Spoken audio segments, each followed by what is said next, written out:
하나님께 예배하는 모든 심령마다 우리 주님이 주시는 놀라운 은혜와 평강이 가득 넘치시기를 주님의 이름으로 간절히 축원을 드립니다. 지난 한 주간 동안 첫 주간을 특별 새벽 기도회로 하나님께 엎드려 올려드렸습니다. 특별히 우리는 육체만 가지고 살아가는 인생이 아니라 하나님께서 하나님의 영을 우리에게 부어 주셔서 생명이 되게 하신, 영적인 존재가 되게 하신 하나님의 창조물입니다. 하나님의 자녀입니다. 그래서 우리의 영이 흥해야지 우리의 삶도 복되고 인생도 형통한 모습을 갖습니다. 그것이 성경의 고백이고 또한 성경의 선포입니다. 득세 동안 우리의 영을 흥왕하게 하는 영적 비결에 대해서 함께 나누며 우리가 엎드려 기도했습니다. 하나님의 말씀 흥왕할 때 우리의 영이 흥왕하고, 예배가 흥왕할 때 우리의 영도 흥하게 되고, 찬양이 흥왕할 때 우리의 영이 흥왕하고, 또 엎드려 기도하는 일이 흥왕할 때 우리의 영이 흥왕하고, 뿐만 아니라 헌신이 흥왕할 때 우리의 영이 흥하고, 가정과 소그룹이 흥할 때 우리의 영이 흥해 우리의 삶도 복되고 아름다워질 수 있는 하나님의 꿈을 이루어드리는 축복의 삶을 살 수 있으면 함께 나누었습니다. 여러분, 2023년 한 해 동안 여러분의 영이 하나님의 놀라운 은혜로 가득 차고 흥왕하기를 주님의 이름으로 간절히 축원을 드립니다. 이런 영적인 아름다운 모습들이 여러분 삶에 온전히 자리함으로 말미암아 하나님이 주시는 은혜를 경험하고 축복을 경험하며 고백하는 은총의 삶을 살기를 간절히 소망합니다. 올해 우리 표어가 하나님의 꿈에 나를 드리자입니다. 함께 따라합시다. 하나님의 꿈에 나를 드리자. 하나님의 꿈에 나를 드리자. 여러분, 우리 교회가 어떤 교회가 되기를 원하십니까? 여러분의 삶이 어떤 삶을 살기를 원하십니까?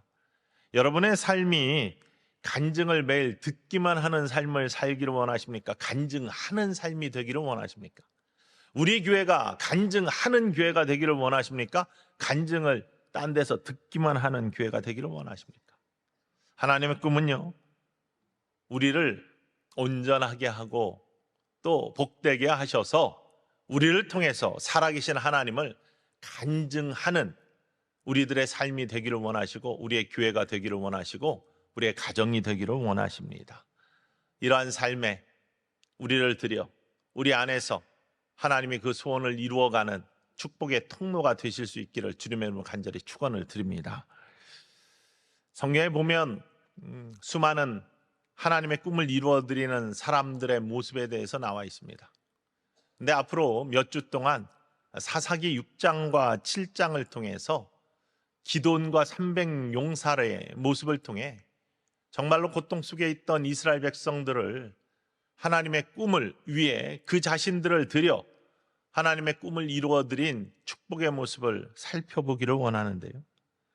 특별히 사사 시대는 이스라엘 백성들의 애굽에서 종살이 하다가 하나님께서 모세를 통해서 그 백성을 불쌍히 여겨 회복시켜 주시려고 출애굽시켜 주시고, 광야의 40년 세월을 불기둥과 구름기둥으로 인도해 주시고, 여호수아를 통해서 요단을 건너 가나안 땅을 점령하게 하시고, 약속하신 땅 가나안 땅을 그들에게 주신 다음에 가나안 땅에서 이스라엘 백성들이 살아가는데 왕을 세우지 않았습니다. 왜냐하면 오직 왕 되신 분은 하나님이시다라는 그 믿음으로 하나님의 백성 이스라엘 백성들이 삶을 살아가기를 바라셨고요. 그래서 문제가 생길 때마다 사사를 세웠습니다. 저치 사사를 세워서 그 백성들을 다스리게 해 주셨습니다.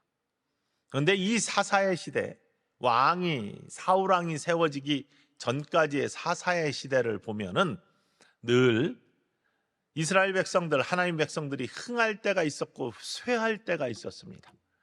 흥한 시기가 있고 쇠하는 시기가 있었는데, 흥한 시기는 언제나 바라보면 하나님과 늘 가까이 한 시기, 그들의 영이 하나님의 은혜로 가득 차 있었던 시기, 쇠한 시기를 보면 하나님께로부터 멀어졌던 시기입니다. 쇠했던 시기, 하나님께로부터 멀어진 그 시기에는 언제나 하나님의 백성 이스라엘에게 문제와 고통이 생겼습니다. 우리들의 삶에도 많은 문제와 고통들이 있습니다. 그런데 우리가 달란 환난과 고통에 대한 이유들을 성경은 여러 가지 이유로 고백을 하고 있습니다. 환난과 고통의 이유가 한 가지가 아니라 여러 가지다. 특별히 때로는 하나님께서 우리의 믿음을 연단하여서 정말로 정금같이 하시기 위해 불순물을 태우기 위해 뜨거운 불로 우리를 연단하시는 그런 연단이 있다. 때로는 우리의 고통을 통해 하나님이 어떻게 일하시는지 하나님의 영광을 드러내기 위해서 하나님께서 우리에게 때로는 고통과 환난을 허락하시기도 한다. 어떤 때는 우리가 다 이해할 수 없는, 우리가 부족하니까, 우리가 한계가 있으니까 다 이해할 수 없는 그러한 심한 하나님의 그러한 징계와 또 고통도 있을 수 있다. 욥이 보여주는 것처럼. 그런데요, 성경에서 이야기하는 가장 대표적인 고통과 환난과 문제의 이유는 하나님 목전에서 우리가 악을 행했기 때문이다. 하나님께로부터 멀어졌기 때문이다. 하나님께로부터 등 돌렸기 때문이다. 죄악이 틈탔기 때문이다 라고 고백하고 있습니다. 여러 이유 중에 대표적인, 여러분들이 혹시 문제나 환난이나 고통이 있다면 그 이유는 여러 가지일 수 있습니다. 하나님의 뜻을 정확히 분별해야 된 영적인 분별력이 필요한데, 성경에서 이야기하는 아주 중요한 이유 중에 하나가, 대표적인 이유 중에 하나가 우리가 하나님께로부터 멀어졌기 때문에, 죄악이 우리 가운데 자리했기 때문에, 하나님 목전에 악을 행했기 때문이다. 그 대표적인 것이 맨 처음에 나오는 아담과 하와의 범죄입니다.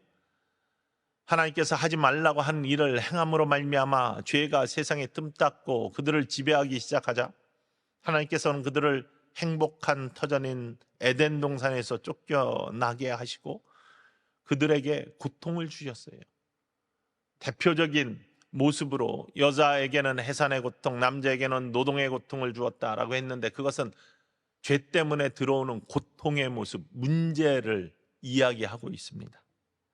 그 모습이 오늘 사사기 6장 이스라엘에게 닥친 환난과 고통의 모습으로 고백되어지고 있습니다. 1절 말씀을 함께 읽어보겠습니다. 이스라엘 자손이 또 여호와의 목전에 악을 행하였으므로 여호와께서 7년 동안 그들을 미디안의 손에 넘겨주시니, 여호와의 백성이 하나님 앞에서 목전에서 악을 행했기 때문에, 하나님 눈앞에서 악을 행했기 때문에, 하나님 다 보고 계신데 악을 행했기 때문에 하나님께서 이 하나님의 백성을 미디안의 손에 넘겨주세요. 미디안이 무엇입니까? 그들을 괴롭게 하는 악의 세력입니다. 악의 세력에 그들을 넘겨주었어요. 죄 때문에 이들이 고통을 당하게 되었다라고 말씀하고 있습니다. 하나님 말씀을 청종하지 아니한 것, 그 결과가 고통과 환난이 들어왔다. 오늘 본문 말씀 10절 말씀에 보면 그들이 아모리의 우상을 섬기는 걸 놓지 않았다라고 했습니다. 하나님 자리에 다른 것들을 갖다 놓고 그걸 대신하는 것. 우리들의 삶에 그런 거 많지 않습니까? 하나님이 서 있어야 될 자리에 다른 것들을 갖다 놓는 거예요. 꼭 무슨 형상으로 만든 우상만이 우상 숭배가 아닙니다. 하나님이 서 있어야 될 자리에, 우리의 마음의 중심에 다른 것들이 들어와 그것들을 경배하고 숭배하는 것, 하나님을 우리의 주인으로 삼는 것이 아니라, 예수 그리스도를 나의 주인으로 삼는 것이 아니라 나 자신의 삶의 왕노릇 하는 것, 자기의 힘을 늘 의지하며 하나님 설 자리가 없게 만드는 것이 우상 숭배의 모습이죠. 이러한 모습은 하나님의 꿈에서 멀어지게 하는 모습이고, 그때 그 결과가 고통과 근심이 우리를 자리하게 한다는 사실입니다. 그러면서 당하는 모습은 2절로부터 6절 앞절까지의 말씀에 이렇게 성경이 자세히 고백하고 있습니다. 이스라엘 백성들이 하나님 목전에 악을 행함으로 말미암아 미디안의 손에 7년 동안 하나님이 그들을 맡김으로 말미암아 당하는 고통과 환난의 모습을 이렇게 고백합니다. 함께 자세히 읽어보겠습니다. 미디안의 손이 이스라엘을 이긴지라 이스라엘 자손이 미디안으로 말미암아 산에서 웅덩이와 굴과 산성을 자기들을 위하여 만들었으며 이스라엘이 파종한 때면 미디안과 아말렉과 동방 사람들이 치러 올라와서 진을 치고 가사에 이르도록 토지 소산을 멸하여 이스라엘 가운데 먹을 것을 남겨두지 아니하며 양이나 소나 나귀도 남기지 아니하니 이는 그들이 그들의 짐승과 장막을 가지고 올라와 메뚜기 떼같이 많이 들어오니 그 사람과 낙타가 무수함이라. 그들이 그 땅에 들어와 멸하려 하니 이스라엘이 미디안으로 말미암아 궁핍함이 심한지라. 궁핍함이 심한지라라고 마지막으로 결론 맺습니다. 하나님께로부터 멀어지니까 악이 기승을 부리고 악이 이기기 시작합니다. 그러니 고통이 생깁니다. 때로는 스스로 해결해 보려고 몸부림칩니다. 산에다 웅덩이도 파고요, 굴도 만들고 산성도 지었다고 했습니다. 그래도 소용이 없습니다. 악이 창궐합니다. 미디안, 아말렉, 동방의 연합군들이 무수하게 들어와서 그들이 파종하면 다 파헤쳐서 양식이 없게 만들고 양과 소와 낙타 모든 것들을 다 멸하고 굶주려 죽게 만들어서 이들을 완전히 멸절시키려고 하는 모습들, 이게 사단이 우리를 공격하는 모습입니다. 악의 세력들이 우리의 영을 완전히 회파하여 하나님과의 관계를 완전히 끊게 만들며 말미암아 정죄에 이르도록 하는 것, 그 마지막의 모습은 궁핍이라고 되어 있습니다. 궁핍함, 결여이죠. 물론 성경에서는 이스라엘 백성들이 먹을 것이 없어지는 물질의 궁핍함으로 비춰질지 모르지만 하나님께로부터 멀어진 영적인 궁핍함, 마음이 피폐해진 마음의 궁핍함, 이 모든 것들을 포함하고 있습니다. 우리가 하나님께 범죄하고 목전에서 악을 행할 때 우리의 설 자리, 하나님과 함께할 자리가 멀어질 때 이런 모습들이 나타납니다. 궁핍함의 모습들이 나타납니다. 우리 영이 쇠해지고요, 우리의 마음이 어두워지고 우리의 삶이 회파되는 겁니다.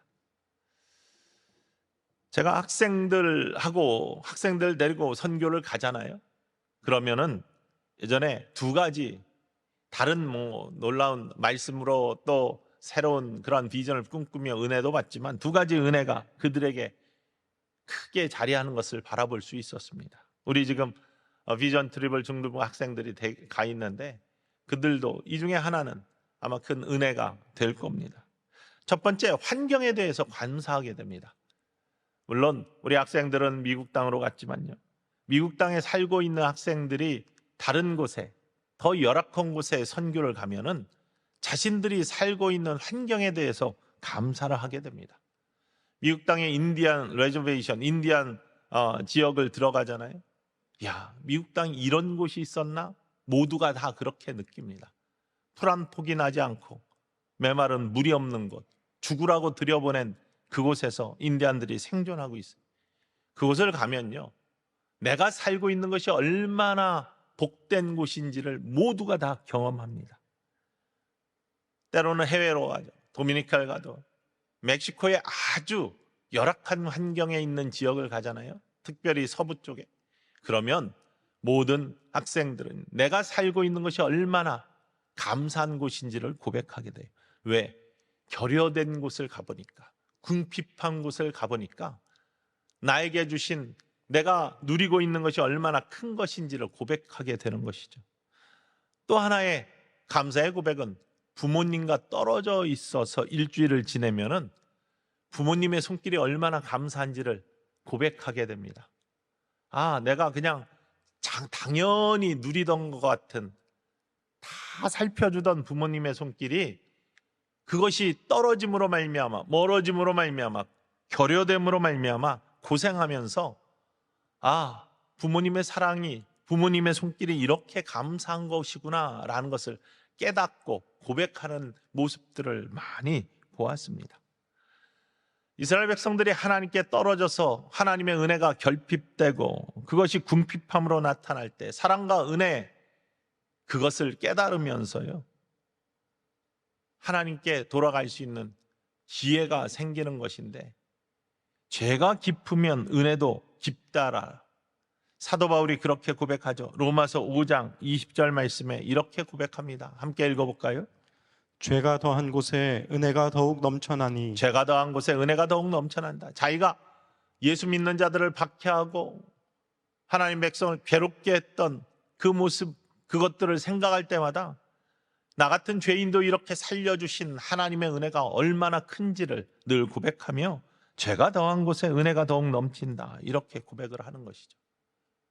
중요한 것은 이러한 죄가 있는 곳에도 하나님은 큰 은혜로 함께 하셔서 하나님이 부르짖는 마음과 돌이킬 수 있는 마음을 주신다는 겁니다.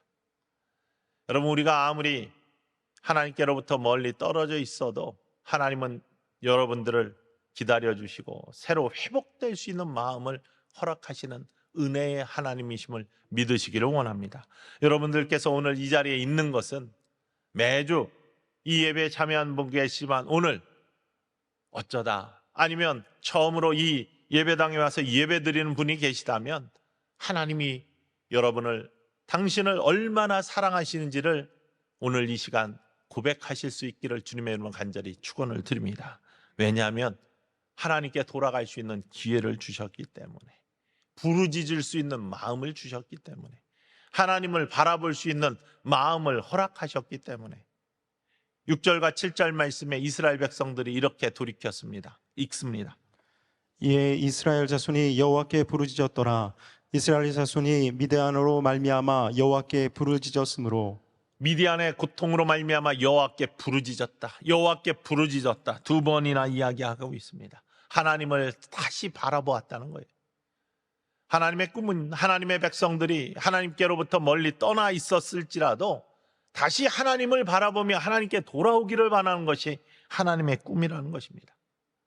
성경에 보면요, 크나큰 죄악을 예수님께 저지른 두 사람이 나옵니다. 둘 다 예수님의 제자였습니다. 베드로와 가룟 유다입니다. 이 두 사람은 예수님을 3년 동안 똑같이 쫓아다니며 예수님께서 행하신 모든 이적도 바라보고 말씀도 들은 복된 사람들이었습니다. 그런데 둘 다 예수님께 목전에서 크나큰 악을 저질렀습니다.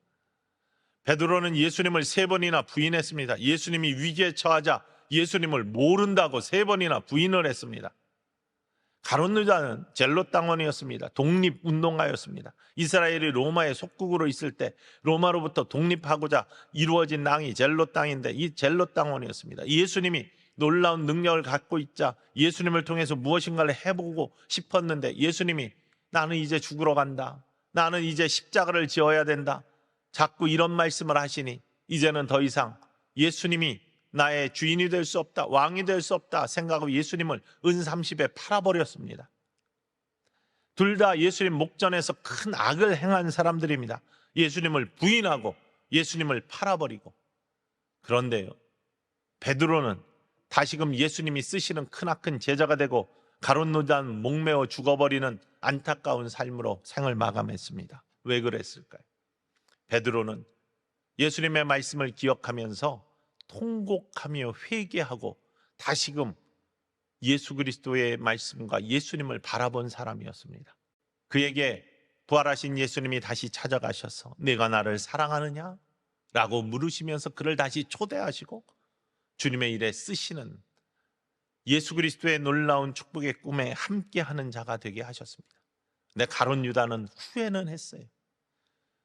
후회는 했지만 돌이켜 주님을 바라보거나 주님의 말씀을 따르지는 않았습니다. 후회해서 은30을 갖다 되돌려 제사장들에게 던져놓았지만 그는 포기하고 목매어 죽었다는 사실입니다. 하나님은요, 우리가 포기하지 않기를 원하십니다. 하나님의 백성들이 회복되어 다시금 더욱더 주님을 사랑하는 하나님의 백성으로 이 땅을 복되게 살아가며 간증의 역사를 쓰는 하나님의 축복의 자녀가 되기를 원하시는 것이 하나님의 꿈이십니다.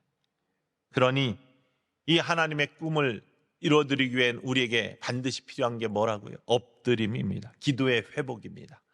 엎드려 덩곡하며 하나님께 나아가는 것. 주님께 멀어졌다면 다시금 나 주님께 가까이 나아가기를 원합니다. 기도하며 무릎으로 주님 앞으로 나아가는 것. 이것이 얼마나 귀한 일인지 알 수 없습니다. 왜냐하면 선하신 하나님은요, 우리의 기도를 반드시 듣고 우리의 부르짖음을 반드시 듣고 그 기도를 이루어 주신다고 약속하셨기 때문입니다. 에레미야 33장 3절 말씀 우리 함께 크게 읽어볼까요? 너는 내게 부르짖으라. 내가 내게 응답하겠고 내가 알지 못하는 크고 은밀한 일을 내게 보이리라. 너는 내게 부르짖으라. 내가 내게 응답하겠고 내가 알지 못한 크고 은밀한 일을 내게 행하리라. 아멘. 하나님의 음성입니다. 여러분, 부르짖으면 하나님은 응답하십니다. 보여주십니다. 이스라엘 백성들이 그 부르짖음의 자리로 엎드려 나아가는 겁니다. 다윗 임금은 시편 86편 7절 말씀에서 그의 엎드림의 모습을 이렇게 고백합니다. 나의 환난 날에 내가 주께 부르짖으리니 주께서 내게 응답하시리이다. 환난 날에 내가 부르짖으면 주님이 내게 응답하시는 거 이전에도 경험했으니 내가 또 부르짖습니다. 하나님의 약속의 말씀, 나를 향한 주님의 사랑 변하지 않음을 믿습니다라는 게 다윗의 고백이었습니다. 그는 언제나 엎드림의 기도의 삶을 살았던 사람입니다. 그러니 그의 인생이 여러 환난과 고통 속에서도 회복의 역사를 써주시는 하나님을 만나고 그 은혜의 고백 속에 늘 승리의 삶을 살 수 있었다는 것입니다. 그런데 중요한 원리가 있습니다. 기도의 엎드림의 삶에 중요한 원리가 있습니다. 문제를 다 만나고 고통의 값을 지불한 다음에 기도하는 사람이 있고요, 문제 만나기 전에 미리미리 기도하여서 하나님의 영통한 삶들을 미리 경험하는 사람들이 있습니다.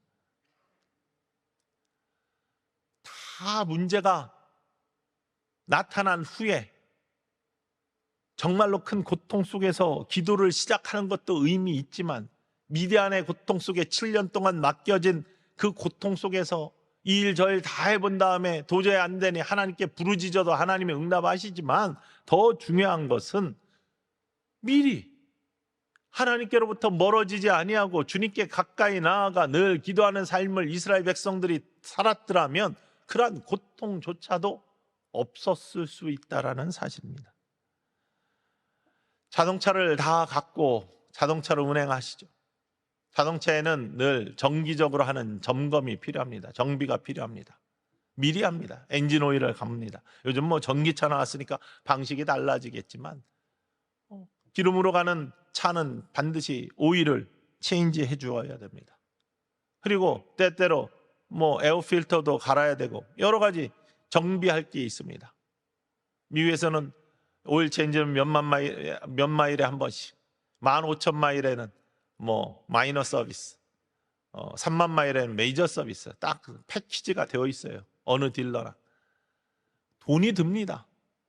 그런데요, 그 돈이 아까워서 오일 체인지 하는 돈이 아까워서 체인지 바꾸지 않아요. 계속 이거 뭐 고장 날 때까지 한번 타보지 하면서 쭉 나갑니다. 내 마음대로 할 수 있습니다.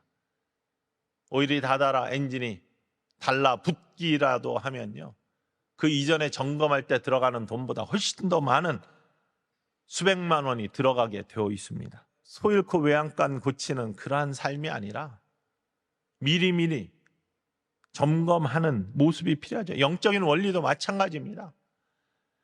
기도, 고통의 값을 지불하고 그 다음에 하는 삶이 아니라 매일매일의 삶에, 일상의 삶에 늘 기도하는, 하나님과 늘 가까이 하는, 하나님의 음성을 듣고 영적 분별력을 가지고 하나님의 선하시고 기뻐하시고 온전하신 뜻이 무엇인지 분별하며 사는 삶 속에 하나님이 가장 선한 곳으로 인도하시는 축복의 모습이 있을 줄 믿으시기를 주님의 이름으로 간절히 축원을 드립니다. 삶을 정비하는 기도가 필요해요. 영적 점검이 필요하다는 이야기입니다.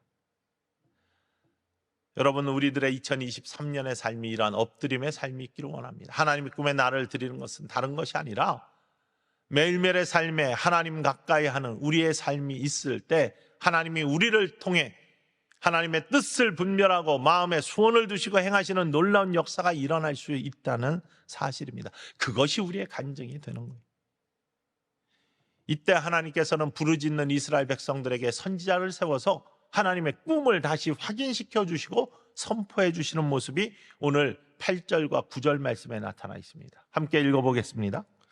여호와께서 이스라엘 자손에게 한 선지자를 보내시니 그가 그들에게 이르되 여호와께서 이같이 말씀하시기를 이스라엘의 하나님 내가 너희를 애굽에서 인도하여 내며 너희를 그 종되었던 집에서 나오게 하여 애굽 사람의 손과 너희를 학대하는 모든 자의 손에서 너희를 건져내고 그들을 너희 앞에서 쫓아내고 그 땅을 너희에게 주었으며. 하나님께서 우리를 향한 꿈이 무엇이냐? 선지자 입을 통해 그렇게 선포하십니다. 내가 이미 보여주지 않았냐? 너희 종되었던 애굽의 땅에서 너희를 구원해내서 하나님의 자녀답게 살 수 있도록, 자유를 가지고 하나님 섬길 수 있도록, 최선을 다해 하나님 찬양할 수 있도록 너희를 새로운 땅으로 인도해 주지 않았냐? 종에서 자유로, 학대에서 건짐으로 새 땅으로 너희를 인도하시는 것, 이미 보여준 하나님의 꿈, 이거 미디안에 붙들린 너의 삶 마찬가지이다. 죄악에서 구원으로 너희를 인도하시는 것이 하나님의 꿈이에요. 사망에서 생명으로 옮겨지는 것, 학대에서 평안으로 옮겨지게 하시는 것 뿐만 아니라 고통에서 행복으로 옮겨지게 하는 것이 나의 꿈이야, 나의 백성을 향한 나의 마음이야 라고 선포를 하고 계십니다. 나는 여전히 너희를 향한 꿈을 포기하지 않고 너희를 향해 꿈을 펼치고 있는데 너희가 나를 외면할 뿐이다 라고 말씀하고 계신 거죠. 오늘 우리에게도 같은 말씀을 주시지 않으실까요? 혹시 우리가 이 하나님께로부터, 예수 그리스도께로부터 그 주신 은혜를 잊고 사사시대 이미 가나안 땅을 주신, 복제 땅을 주신, 은혜의 삶을 살라고 허락하신, 이미 하나님의 백성으로 인치신 놀라운 은혜의 백성들인데 하나님 목전에서 악을 향하여 하나님께로부터 멀어진 그들에게 주시는 음성이 이 코로나 때문에 신앙이 게을러지고 또한 하나님 더욱 사랑하라는 주님의 말씀, 이것으로부터 멀어진 우리에게 주시는 하나님의 음성이 아닐까요? 내가 이미 보여주지 않았냐? 내가 이미 사망의 생명으로 건져주고 너희를 복되게 한다는 아름다운 증거들을 이미 주었는데 나는 여전히 꿈을 펼치고 있는데 너희들은 왜 등을 돌리고 멀어지고 있니? 라고 하시는 하나님의 음성. 하나님의 꿈, 하나님의 백성들이 행복하시기를 원합니다. 창조하신 그 모습대로 회복되기를 원하십니다. 창조하시고 우리를 바라보시면서 보시기에 심히 좋았더라 라고 성경이 고백하는 것처럼 하나님 보시기에 좋은 모습, 얼마나 복된 모습입니까? 그 모습이 우리에게 있기를 원하십니다. 영적으로도 하나님의 영이 풍성한 우리의 삶, 마음도 평안을 누리는 축복의 삶, 또 삶의 풍요로움도 누리면서 시냇가에 심은 나무가 시절조차 과실을 맺으며 그 잎사귀가 마르지 않은 것 같으니 그 행사가 다 형통한 모습을 갖기 원하시는 것이 하나님의 꿈이십니다. 그런데 문제는 우리가 하나님의 꿈에 우리를 드리지 않았기 때문에, 이스라엘 백성들이 그 꿈에 그들을 드리지 않고 목전에서 악을 행하고 하나님께로부터 멀어졌기 때문에, 그들 안에서 행하시는 이가 하나님이신데 그 하나님 뜻, 하나님의 소원 막아버리고 자기 마음대로 힘들 때 웅덩이 파고 부르짖기 전에 산성도 만들어보고 하나님의 소원을 이루어드리는 것이 아니라 자기가 무엇인가를 해보려고 계속해서 발버둥 치는 모습 속에 회복은 없었습니다. 그러나 다시 부르짖을 때, 다시 하나님을 바라볼 때 하나님이 하나님의 꿈을 상기시켜 주시고 다시금 하나님의 꿈으로 나아갈 수 있는 길을 열어주셨다는 사실입니다. 혹시 여러분들의 삶이 막혀 있습니까? 궁핍하십니까? 궁핍하다는 것이 육적으로만, 물질적으로만 궁핍한 것이 아니에요. 영적으로 메말라 있다고 느끼십니까? 마음에 어둠이 들여 있다고 생각하십니까? 저도 그럴 때면 다시금 성경 말씀을 다시 읽고 주님을 바라봅니다. 베드로처럼 통곡하며 무릎 꿇는 자에게, 부르짖는 자에게 하나님은 다시금 하나님의 꿈을 상기시켜 주시고 그 꿈으로 초대해 주십니다. 거기에 나를 드리고 나아가면 하나님의 놀라운 역사를 써가는, 간증하는 사람들이 될 수 있음을 믿으시기를 주님의 이름으로 간절히 축원을 드립니다. 유다처럼 포기하지 마십시오. 베드로처럼 다시금 하나님께 우리의 영의 눈을 돌려 하나님의 은혜를 간구하는 자가 될 때 하나님께서는요, 우리를 처음 지으신 아름다운 형상대로 회복시켜 주시고 우리를 통해 하나님의 소원들을 이루어 가시는 축복의 삶으로 우리를 인도하실 줄 믿는 그 믿음의 고백이 이 한 해 여러분의 삶에 풍성히 자리하기를 주님의 이름으로 간절히 축원을 드립니다. 기도하겠습니다.